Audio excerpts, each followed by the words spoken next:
That's not even an exaggeration. This is an emergency that you have here. You don't have an emergency fund because not having an emergency fund is an emergency. Stop and ask yourself, could you afford a $1,000 emergency right now?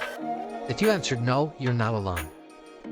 An emergency fund is the most critical building block on your path to financial freedom and wealth building.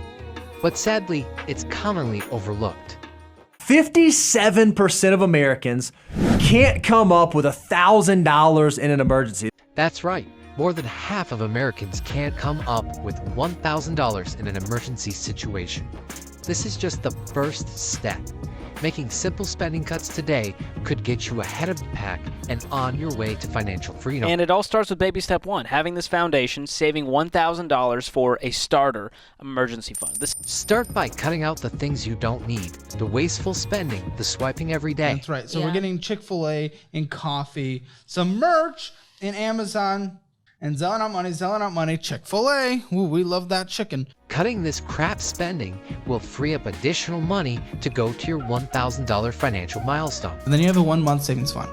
Perfect. Once you hit that $1,000, do not let off the gas. This is just the first step. Depending on your own circumstances, a fully funded emergency fund could cover anywhere from as little as 3 months all the way up to as long as 3 years. If you're somebody who could go replace your job next week, 3 months is no problem. If you're a single income household, you once again want to be more conservative. Consider your individual circumstances when determining your ideal emergency fund, and consider things like spending, potential deductibles, minimum monthly payments, dependents, and cost of living.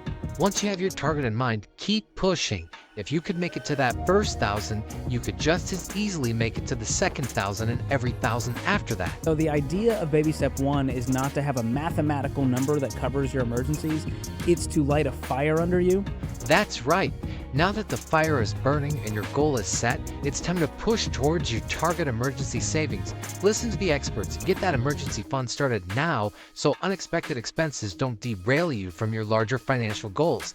This is just the first step, but hopefully now you aren't stuck thinking, do I do my 401k with the match or my kid's college?